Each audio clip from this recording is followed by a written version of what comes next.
Hi student, मैं अंकित कुमार। इस video में हम लेंस मेकर सूत्र का निगमन करेंगे। यह जो लेंस मेकर सूत्र है यह बेहद ही इंपॉर्टेंट है इस ऑप्टिक्स चैप्टर में। यह बहुत ही बार पेपर में पूछा जाता है। चलिए स्टार्ट करते हैं। सबसे पहले हमने एक उत्तल लेंस लिया। उत्तल लेंस, इस लेंस को आप लोग कक्षा 10वीं में भी पढ़े हैं और इसे आप कक्षा 12 में भी पढ़े हैं पहले वाले वीडियो में। चलिए सबसे पहले मैंने लेंस के समक्ष एक पी बिंब लिया। यह पी हमारा बिंब है। इस बिंब का हमें प्रतिबिंब बनाना है। हम जानते हैं कि हमें प्रतिबिंब बनाने के लिए दो किरणों की आवश्यकता पड़ती है। सबसे पहली किरण मैंने इस लेंस के प्रकाशिक केंद्र यानी O से भेज दिया। प्रकाशिक केंद्र क्या होता है? प्रकाशिक केंद्र वह होता है लेंस के मध्य का भाग जिससे हम लोग प्रकाश भेजते हैं और वह विचलित नहीं होती है। पहली किरण मैंने प्रकाशिक केंद्र से भेज दिया। वह किरण इस प्रकार चली गई और दूसरी किरण मैंने इस सतह, यह हमारा लेंस का सतह है, इसको मैं A, B, C, D मान ले रहा हूं। यह हमारा लेंस का पहला सतह है, यह सतह दूसरा है। मैंने पहली किरण प्रकाशिक केंद्र से भेजा और दूसरी किरण सतह ABC पर इस बिंदु पर आपतित कराई। अब हमारी यहां पर प्रकाश आपतित हो रही है तो हमें अभिलंब की आवश्यकता है। अभिलंब की आवश्यकता है। अब सतह एक के लिए हम अभिलंब कैसे निकालेंगे? देखेंगे कि यह एक गोली पृष्ठ का भाग है। इसको मैं डॉट डॉट करके पूरा एक गोले की भाग में बना लूंगा। अब जो इस गोले का केंद्र होगा उसको मैं मान रहा हूं यहां पर गोले का केंद्र। अब इस आपतित किरण जहां पर आई है अर्थात आपतन बिंदु से इसे मिला देंगे तो हमारा यह रेखा अभिलंब बनेगा। इसको हम N1 मान ले रहे हैं। अब मैं इस साइड का माध्यम विरल मान रहा हूं। माध्यम विरल है और अंदर का माध्यम सघन है, फिर माध्यम हमारा विरल है। अब हम देखेंगे कि हमारा प्रकाश किरण विरल माध्यम से सघन माध्यम में प्रवेश किया। हम जानते हैं जब हमारी प्रकाश किरण सघन से विरल माध्यम में प्रवेश करती है तो अभिलंब की तरफ झुक जाती है। यहां पर देखिए प्रकाश किरण हमारी ऐसे जा रही थी, अगर इसे हम डिस्टर्ब नहीं करते तो ऐसे डायरेक्ट इस प्रकार निकल जाती है। लेकिन मैंने इसे डिस्टर्ब किया, माध्यम बदला, विरल था सघन किया तो अभिलंब की तरफ झुकेगी, यानी कि प्रकाश किरण हमारी ऐसे झुक जाएगी। अब जो हमारा प्रकाश किरण होगा वह अभिलंब की तरफ झुकते हुए यहां पर आकर मिलेगा। देखिए पहली किरण हमारी प्रकाशिक केंद्र पर गई थी, दूसरी किरण सतह ABC से अपवर्तित होकर इस बिंदु पर आकर मिली। अतः हमारा I' प्रतिबिंब यहां पर बना। इसमें अभी हमारी एक बात अधूरी है। वह क्या बात है? देखिए यहां पर जो हमारा किरण है यानी कि प्रकाश की किरण वह सिर्फ अभी सतह ABC से अपवर्तन किया है, लेकिन यहां पर हमारा सतह ADC भी है तो हमारा सतह AD से भी अपवर्तन होगा ना। अतः जो हमारी यह है यह केवल हम लोग बात कर रहे हैं जब सतह ADC अर्थात दूसरा सतह न हो तो तब हमारा प्रतिबिंब I' यहां पर बनेगा। लेकिन हमारे पास दो सतह उपस्थित हैं। इस बार मैं सतह ADC से अपवर्तन करके देखूंगा। तो यहां पर जो हमारा सतह दूसरा है, प्रकाश किरण दूसरे सतह पर इस बिंदु पर आपतित है ना। अब ये बताइए, जब प्रकाश किरण आपतित है तो उस बिंदु पर हमें अभिलंब की आवश्यकता है। अभिलंब हम कैसे निकालेंगे? यह जो आपको गोली पृष्ठ दिख रहा है, आपको उसे पूरे गोले के भाग में पूर्ण करना है, और जो उस गोले का केंद्र रहेगा, उस गोले के केंद्र को उस पृष्ठ के आपतन बिंदु से मिला दीजिए, तो वह अभिलंब प्राप्त होगा। यह हमारा अभिलंब N2 मान लेते हैं। इस केंद्र को मैंने C1 माना, इस केंद्र को मैंने C2 माना। अब यहां पर हमारी अब यहां पर सतह ADC के लिए अपवर्तन होगा। यहां पर देखेंगे कि हम जो हमारी प्रकाश किरण है सतह ADC पर इस बिंदु पर आपतित हो रही है ना, और अभिलंब हमारा N2 इस तरीके से है। यहाँ पर हमारा जो प्रकाश है वह सघन माध्यम से विरल माध्यम में जा रहा है। देखिए, प्रकाश किरण सघन से विरल माध्यम में जा रहा है, तो हमें पता है जब प्रकाश किरण सघन से विरल माध्यम में जाता है तो वह अभिलंब से दूर हटता है। देखिए, अभिलंब हमारा ऐसे है, प्रकाश किरण इस प्रकार है, तो वह अभिलंब से दूर ऐसे हटेगा। अर्थात जो हमारी दूसरी किरण होगी वह दोनों किरण इस बिंदु पर आकर मिलेंगी, जहां पर हमारा अंतिम प्रतिबिंब I बनेगा। एक बार हम लोग इसे फिर से समझते हैं। सबसे पहले मैंने P बिंदु लिया। इस P बिंदु का हमें प्रतिबिंब चाहिए था, तो मैंने पहली किरण प्रकाशिक केंद्र से भेजा और दूसरी किरण सतह ABC पर इस बिंदु पर आपतित किया। अब वह किरण जहां पर आपतित है उस बिंदु पर हमें अभिलंब की आवश्यकता है, तो मैंने वह जो गोली पृष्ठ था उस गोले के केंद्र से उस आपतन बिंदु को मिलाया, तो हमें सतह ABC के लिए अभिलंब प्राप्त हुआ। अब प्रकाश किरण हमारी विरल माध्यम से सघन माध्यम में प्रवेश कर रही थी, तो वह अभिलंब की तरफ झुकी, अतः हमारा प्रतिबिंब I' यहां पर बना। और दूसरे सतह के लिए प्रकाश किरण इस बिंदु पर आपतित हुई।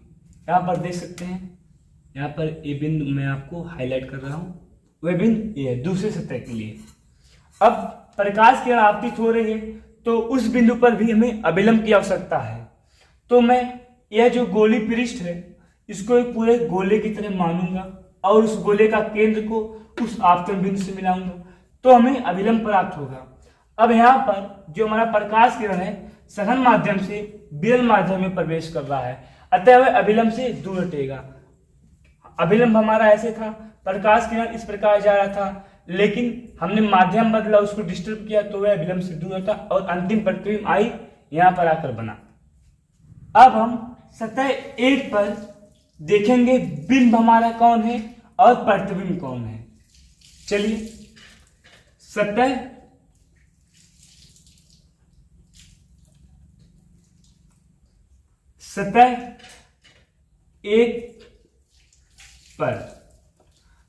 1 पर हम देखेंगे कि जो हमारा P है वह बिंब है। ये बिंब का कार्य कर रहा है, बिंब है, बिंब हमारा P है और प्रतिबिंब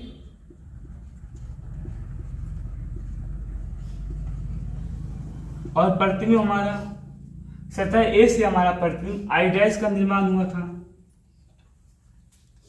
अब यहां पर जो सबसे इंपॉर्टेंट बात और समझने की बात आती है वह सतह 2 के लिए प्रतिबिंब और बिंब।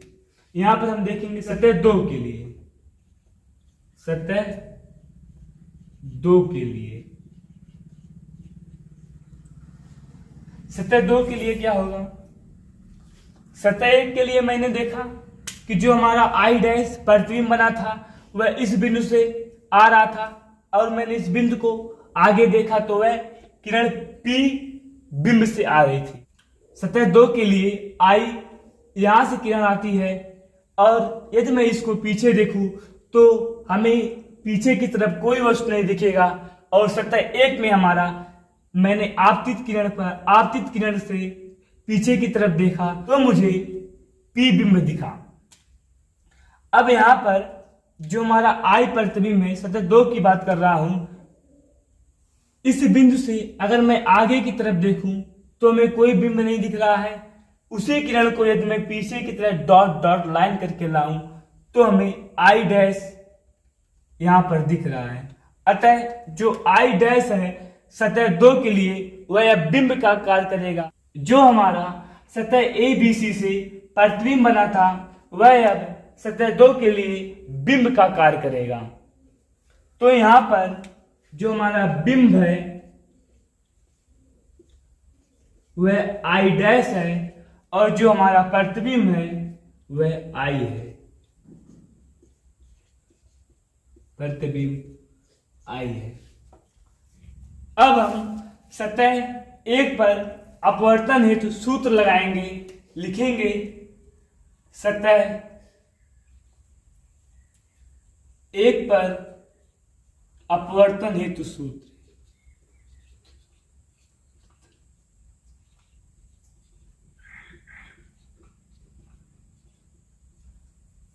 मैंने आपको इसके पहले वाले वीडियो में अपवर्तन सूत्र का निगमन कराया है। जब कोई प्रकाश किरण विरल माध्यम से सघन माध्यम में प्रवेश करती है और जब कोई प्रकाश किरण सघन से विरल माध्यम में प्रवेश करती है।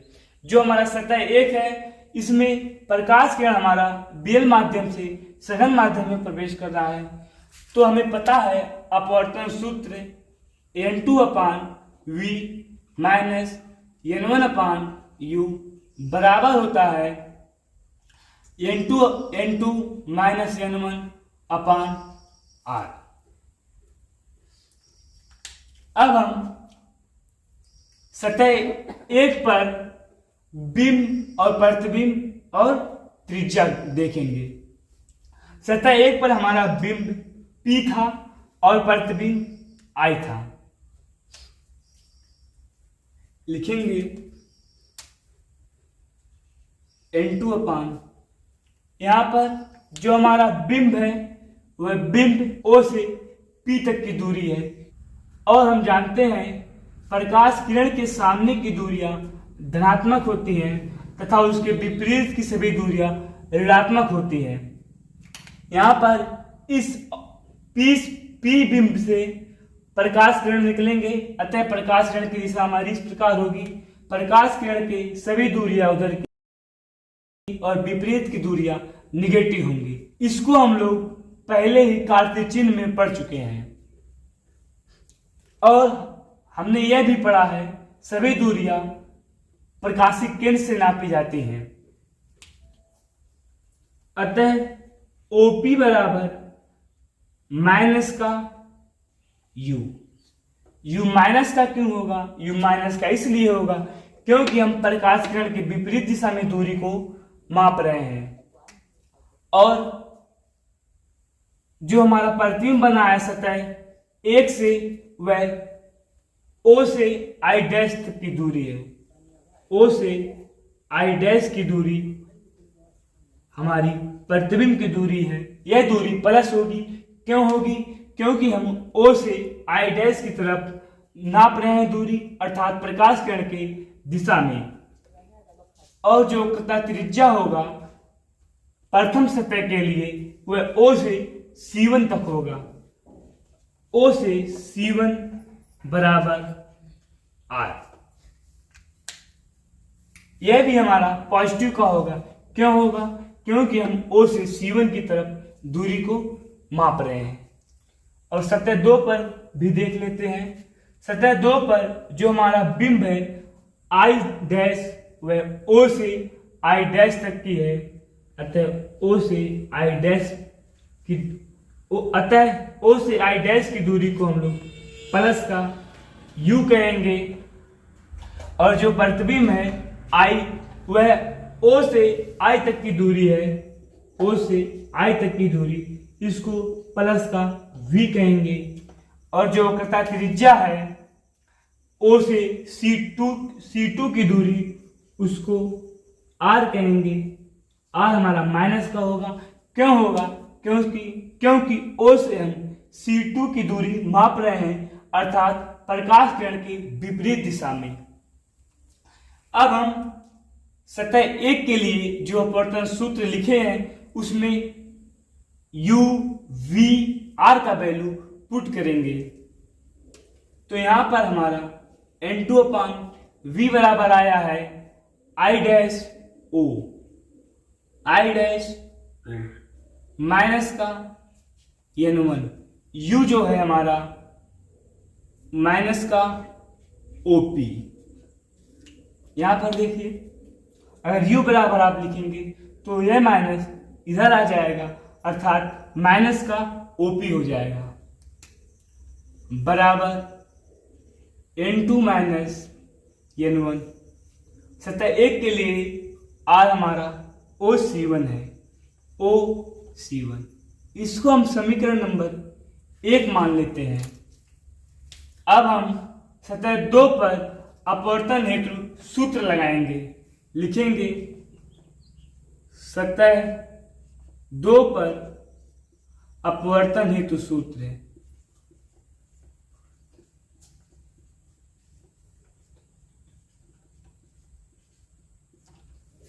इसमें हम देखेंगे कि जो हमारा प्रकाश किरण सतह 2 में है वह प्रकाश किरण सघन से विरल में प्रवेश कर रहा है, तो हमारा N2 के स्थान पर N1 हो जाएगा और N1 के स्थान पर N2 हो जाएगा।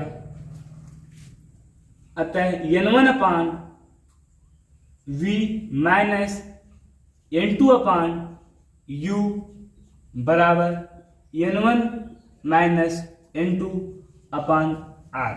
अब हम सतह 2 से v u r का वैल्यू रखेंगे। यहां पर N1/v, v हमारा I से O तक की दूरी है, माइनस N2/u, u O से I डैश की दूरी है, O से I डैश की दूरी बराबर N1 माइनस N2/r। r हमारा OC2 है, यहाँ पर माइनस का r है, इसको मैं इस साइड भेजूंगा, अर्थात r बराबर माइनस OC2।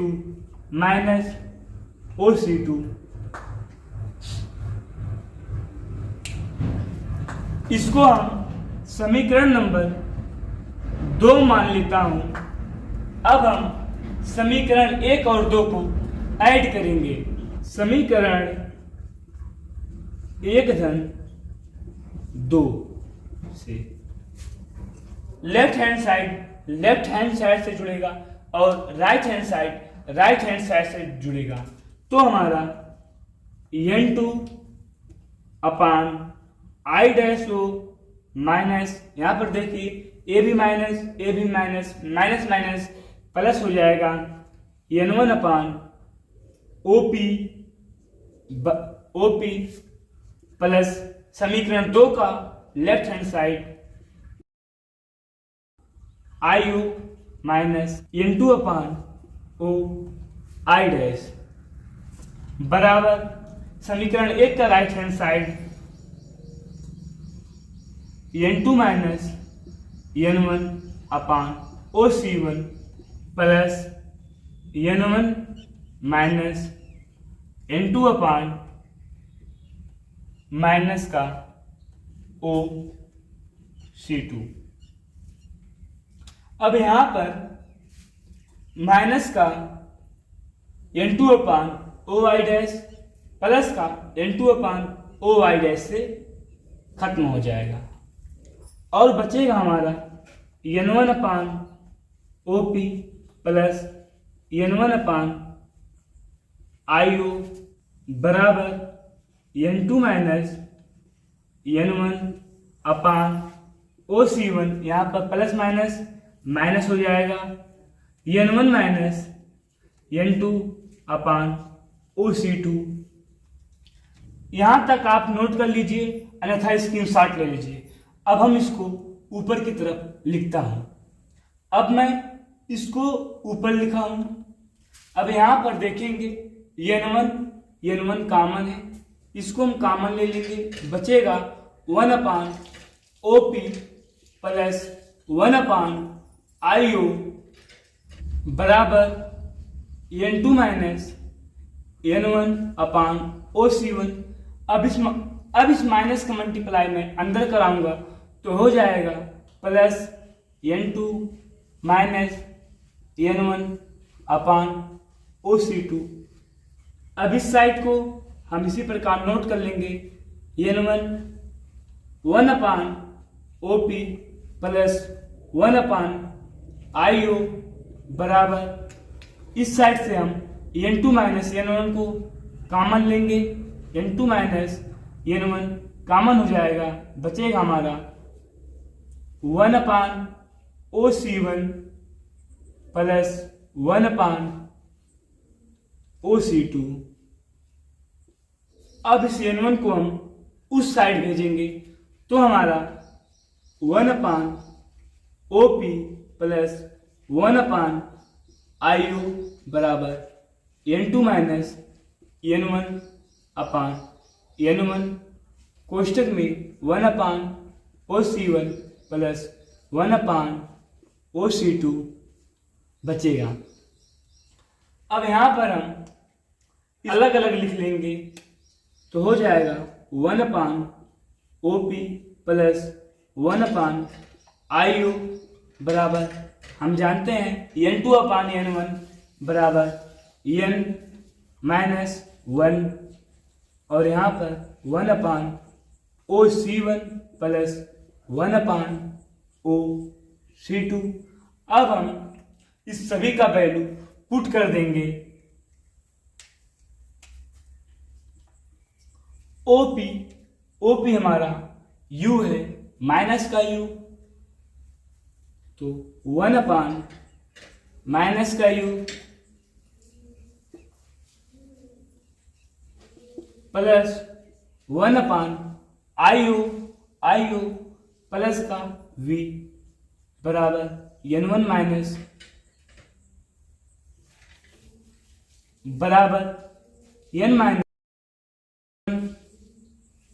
कोष्टक में 1/OC1 हमारा R है 1/R और OC2 माइनस का R है, तो यहाँ पर प्लस का स्थान पर माइनस आ जाएगा 1/R। यहाँ पर मैं इसको R2 मानूंगा और इसको R1 मानूंगा, क्योंकि हमारा OC1 और OC2 है, अतः दो कृता केंद्र के दो त्रिज्याएं होंगे। तो हमारा OC1 इसको R1 कहेंगे, इसे R2 कहेंगे। अब इसको मैं 1/V को पहले लिखूंगा और 1/U को बाद में लिखूंगा, बराबर n minus 1/1/R1 minus 1/R2। यह जो भयानक सा सूत्र आपको दिख रहा है, यही सूत्र हमारा लेंस मेकर सूत्र है।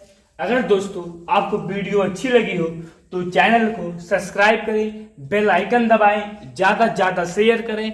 Thanks for watching for video.